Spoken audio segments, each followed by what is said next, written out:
Welcome दोस्तों। जौनपुर में वकीलों की हड़ताल, अधिवक्ता संशोधन विधेयक के खिलाफ वकीलों ने किया हंगामा, जमकर हो रहा विरोध। जबकि विधेयक में वकीलों की हड़ताल पर प्रतिबंध प्रस्तावित है, बार काउंसिल में सरकारी हस्तक्षेप का भी हो रहा विरोध। अधिवक्ताओं के साथ की बातचीत क्या है पूरा मामला, देखिए अफसर अली के साथ अधिवक्ताओं की बातचीत की ये खास रिपोर्ट।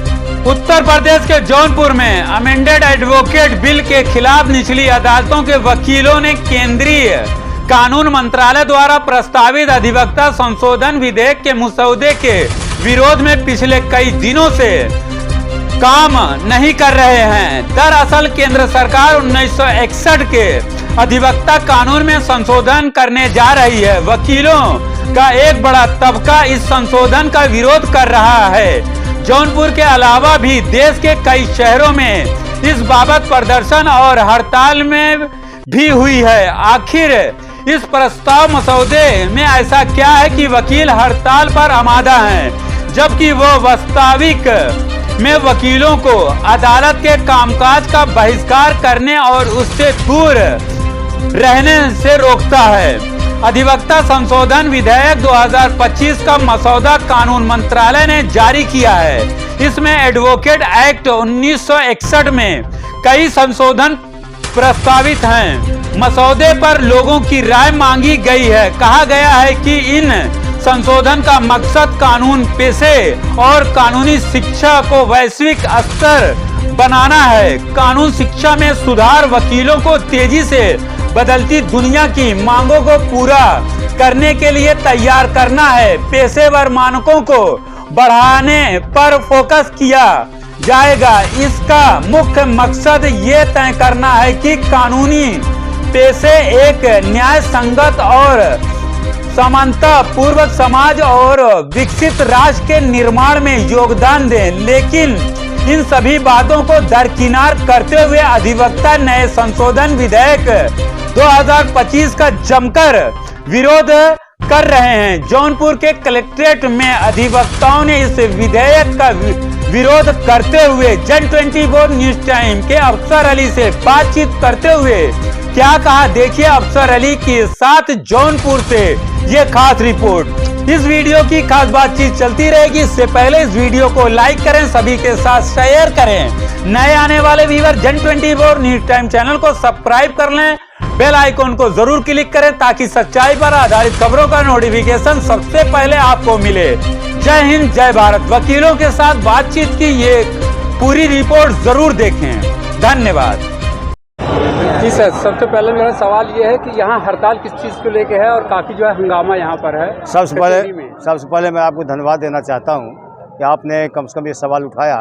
साथ ही ऐसा है कि आज पूरे भारत में पूरा भारत का वकील खड़ा हुआ है। इसका मकसद यह है कि 1961 में जो अधिवक्ता नियम बना हुआ था उसमें संशोधन कर रहे हैं। संशोधन ये कर रहे हैं कि पहली बात तो जो भाषण व्यक्ति स्वतंत्रता हमको संविधान ने दिया है उस पर कंट्रोल करके हड़ताल पर रोक लगाना चाहते हैं। दूसरी बात है कि अगर किसी मामले में मजिस्ट्रेट जज घूसखोरी लेकर फैसला कर दे, अगर वो क्लाइंट हमारे खिलाफ दरखास्त दे तो मेरे ऊपर 3 लाख रुपया जुर्माना लगने जा रहा है।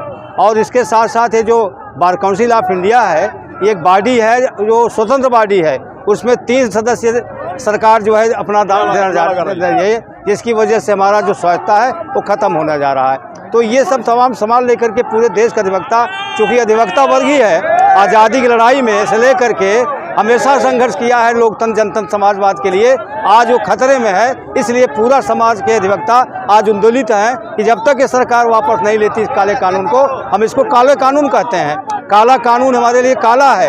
जब तक इस काले कानून को हम लोग वापस नहीं लेंगे, चैन से बैठने वाले नहीं हैं और जो सरकार को चैन से बैठने देंगे। सरकार जल्दी से जल्दी फैसला लेकर के ये काला कानून वापस करे, तभी हम आंदोलन रुकने वाले हैं। बहुत बहुत धन्यवाद आपको। जयप्रकाश जी। जी सर, बताइए जो है ये कहना चाहते हैं कि जो 1961 का संविधान है एडवोकेट एक्ट, उसमें 35A के माध्यम से बहुत बड़ा संशोधन होने जा रहा है। ये सरकार जो है 105 पेज का जो संशोधन कर रही है उसमें वकीलों के ऊपर 3 लाख रुपया जुर्माना और 3 साल की सजा का व्यवस्था कर रही है। और हमारे बार काउंसिल इंडिया जो है इस पर जरा सा भी अमल नहीं कर रही। अगर मैं होता है तो मैं धरना देता, वहाँ प्रदर्शन करता दिल्ली में जा करके, लेकिन जो है आज अधिवक्ता बेचारे यहाँ जो है अकेले क्या करें, इनका कोई सहयोग नहीं मिल रहा है बार काउंसिल वालों का। मैं तो इनको कहता हूं कि इनको बैठ जाना चाहिए दिल्ली में जा करके, जितने भी बार काउंसिल के उत्तर प्रदेश के सदस्य हैं और चेयरमैन हैं सभी को वहाँ घेरना चाहिए दिल्ली में। यहाँ बोलने से क्या होने वाला है, इनको हमको भी बताएं, हम भी चले वहाँ। हमारा जितना बार है पूरे उत्तर प्रदेश का चलने वाला है। इस बात के लिए हम लोग बहुत त्रस्त हैं। हमारी आज़ादी और स्वतंत्रता छीना जा रहा है, हमारे कर्तव्यों का हनन किया जा रहा है। ऐसी स्थिति में ये कानून अगर जो है लागू हो गया तो हमारा प्रोटेक्शन एक्ट तो अपनी जगह रह गया, उसको तो इन लोग जो है खटाई में डाल दिए और इसके बाद जो नया कानून हमारे गर्दन पर रख रहे हैं तलवार की तरह। धन्यवाद। क्या नाम सर आपका? मेरा नाम समर बहादुर यादव, पूर्व अध्यक्ष सिविल कोर्ट जौनपुर। मैं बार काउंसिल का प्रत्याशी भी हूँ। जी सर, ये जो कानून जो है सरकार ने बनाया है तो इसमें क्या क्या खामियां हैं वो बताइए, और आप लोग यहाँ धरना प्रदर्शन जो कर रहे हैं इस कानून में क्या क्या खामियां नहीं हैं। ये कानून खामियों से भरा हुआ है और ये सिर्फ एडवोकेट्स के अगेंस्ट नहीं है। ये इस देश की जो न्याय व्यवस्था है, न्यायपालिका है, जो गरीब लोग न्याय पाने के लिए आते हैं उन सबके खिलाफ है, जनमानस के खिलाफ है। और अगर हमारी स्वतंत्रता चली जाएगी अधिवक्ताओं की तो इस देश में स्वतंत्रता कायम नहीं रहेगी। और ये एक्ट अधिवक्ताओं की स्वतंत्रता को, स्वायत्तता को बाधित करता है, उनके ऊपर पाबंदियां लगाता था। आज तक ये था कि हमारी चुनी हुई बार काउंसिल, चाहे ऑल इंडिया बार काउंसिल हो चाहे स्टेट बार काउंसिल हो, हम उसका चुनाव अधिवक्ता करते थे। लेकिन अब बार काउंसिल में सरकार अपने प्रतिनिधि नियुक्त करेगी, सरकार बार काउंसिलों को गाइड करेगी, निर्देशित करेगी। तो हमारी जो बार काउंसिल की स्वायत्तता थी वो खत्म हो गई, और बार काउंसिल की स्वायत्तता खत्म हो गई तो इस देश के अधिवक्ताओं की जो स्वायत्तता है वो अपने आप खत्म हो जाएगी। ये जो डेमोक्रेटिक सेटअप है, लोकतंत्र है, हमने आज़ादी की लड़ाई भी लड़ी है, हमारे पुरखों ने लड़ी है, और हम इस देश में लोकतंत्र को स्थापित करने के लिए सबसे मजबूत पिलर हैं। इसलिए ये सरकार इस देश को तानाशाही के रास्ते पर ले जाने के लिए, और मैं आपसे कहना चाहता हूँ कि विदेशी कंपनियों को, लॉ फर्म्स को, मल्टीनेशनल कंपनियों को इस देश में विधि व्यवसाय में प्रवेश देने की कौन सी आवश्यकता है। हमारे अपने अधिवक्ता इस देश के अंतर्राष्ट्रीय कोर्ट में उनका जो परफॉर्मेंस रहा है उसका कोई जोड़ है? नहीं है। फिर हमारे देश में विधि व्यवसाय में विदेशी कंपनियों को, उनके लायर्स को ले आने का मैं सीधे कहना चाहता हूँ कि इस देश के पूरे न्यायिक जगत को, न्यायिक प्रक्रिया को कारपोरेट के हवाले करने की साजिश है। इसीलिए अधिवक्ताओं के हाथ में हथकड़ी डाल देने के लिए ये कानून लाया गया है, और अधिवक्ताओं ने अंग्रेजों की हथकड़ी स्वीकार नहीं किया तो इनकी हथकड़ी को हम स्वीकार नहीं करते हैं। अभी तो ये अंगड़ाई है, ये दूसरा दिन का कार्यक्रम है। और अगर ये नहीं माने तो न हम गुलाम थे, न हम गुलाम हैं, न हमें गुलामी स्वीकार है। हम आर पार के इज्जत और सम्मान की लड़ाई लड़ेंगे। जी सर, आपका नाम क्या है ये बता दीजिए। मेरा नाम जयप्रकाश सिंह एडवोकेट है। मैं ये लड़ाई कब तक चलेगी आप लोगों की? ये लड़ाई, ये तूफान किसी के न रुकेगा तो मंजिल का होके रुकेगा। मंजिल हमारी ये है कि ये कानून की वापसी। ओके सर, हमारे चैनल से बात करने के लिए आपका बहुत बहुत धन्यवाद।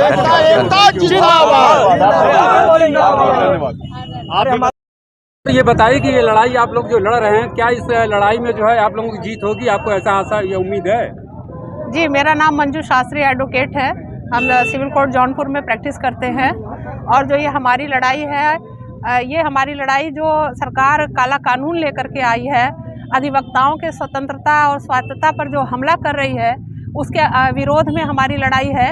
अब आप ये बताइए कि अगर एक मजिस्ट्रेट हमारा काम क्या है, हम मजिस्ट्रेट के काम में या न्याय के काम में हम सपोर्ट करते हैं, हम वो तर्क रखते हैं वहाँ पर, और हमको उत्तरदायी ठहराया जाएगा कि अगर कोई हमारे खिलाफ आर्डर हो गया तो अधिवक्ता उसके लिए जिम्मेदार होगा और उसके खिलाफ भी मुकदमा किया जा सकता है। तो जो न्यायपालिका के जो अधिकारी हैं, जिनके आदेश या फैसले आगे वाले सुप्रीम कोर्ट तक, हाई कोर्ट तक उलट जाते हैं, तो क्या वो अधिकारी भी पनिश होंगे? क्या वो अधिकारी भी इस एम्बिट में लाए जाएंगे? क्या उनका भी कोई उत्तरदायित्व फिक्स होगा कि केवल अधिवक्ताओं का उत्तरदायित्व फिक्स किया जा रहा है? अगर हमारे अधिवक्ताओं का उत्तरदायित्व फिक्स कर दिया गया तो निश्चित रूप से जो न्याय की जो मंशा है वो धूमिल होगी, और किसी भी बड़े केस को लेने के पहले हर अधिवक्ता डरेगा। एक डर का माहौल पैदा किया गया है इस बिल के माध्यम से। हम इसका पुरजोर विरोध करते हैं और हमारा संगठन इतना मजबूत है कि हम इस लड़ाई को निश्चित रूप से जीतेंगे। आर और पार की लड़ाई होगी। आर और पार की लड़ाई होगी। ठीक है यार, मैडम हमारे चैनल से बात करने के लिए आपका बहुत बहुत धन्यवाद। जी सर, ये बताइए कि आप लोग हड़ताल किस बात को लेकर किए हैं, और अपना नाम बताइए और क्या प्रॉब्लम है, सरकार ऐसा कौन सा बिल लाई है? जी, सबसे पहले आपका बहुत बहुत धन्यवाद, मीडिया बंधुओं का धन्यवाद। ये जो हमारा आज का जो प्रोग्राम है, जो धरना प्रदर्शन हुआ है, ज्ञापन दिया गया है, ये आपके जो है काला कानून जो ला रही ये सरकार, उसी खिलाफ हमारा आंदोलन है कि ये सरकार चाहती है कि अधिवक्ताओं के हित की बात न करके अधिवक्ताओं के जो पावर है उसको सीज कर दिया जाए। हमारे पास तो कोई रोज़गार तो है नहीं, हम बेरोजगार हैं और अपने हम तरीके से अपना काम करते हैं जिससे हमारे परिवार का भरण पोषण होता है। लेकिन और अपनी बातों को रखने के लिए हम लोग लगातार जो है स्ट्राइक वगैरह करके अपनी बात को सरकार तक पहुंचाते हैं। लेकिन सरकार की ये मंशा है कि हमारे जो अधिकार है उसकी सीमा को समाप्त कर दिया जाए। ये लड़ाई आप लोगों की कब तक चलेगी? नहीं, ये लड़ाई जब तक हमारी मांग पूरी नहीं होती है और प्रोटेक्शन बिल में संशोधन नहीं होता है, बिल वापस नहीं होता, तब तक ये लड़ाई हमारा अनवरत चलता रहेगा। कितने दिन से ये हड़ताल चल रही है? ये अभी तो हड़ताल तो अगले 2 दिन होगा, दूसरी बार ये हड़ताल हम लोग को चल रहा है। आज दूसरा दिन है। आज दूसरा दिन। जब तक मांग पूरी नहीं होगी जब तक मांग नहीं पूरी होती, पूरे देश के अधिवक्ता इसी तरह जो है लामबंद होकर के अपनी बात की अपनी आवाज़ उठाते रहेंगे। क्या नाम है सर आपका? नाम क्या सर? क्या सर? आपकी रणनीति कब तक रहेगी? रणनीति तो हमारे अध्यक्ष मंत्री तय करते हैं। हम ज्वाइंट सेक्रेटरी हैं, मेरा नाम उस्मान अली है, सिविल कोर्ट ज्वाइंट सेक्रेटरी हूँ। अध्यक्ष मंत्री रणनीति तय करेंगे, बार काउंसिल रणनीति तय करेगी, जो दिशा निर्देश होगा हम उन लोग उस पर काम करेंगे। लेकिन एक चीज़ और कहना चाहता हूँ सरकार को, साफ साफ कहना चाहता हूँ, अगर अधिवक्ताओं के हित की बात नहीं करेंगे तो हम उनको चलने नहीं देंगे। उनके खिलाफ हमारा आर पार की लड़ाई होगी। सड़क से लेकर सदन तक लड़ने के लिए हम लोग तैयार हैं। अधिवक्ता एकता जिंदाबाद, अधिवक्ता एकता जिंदाबाद। चलो अब आवाज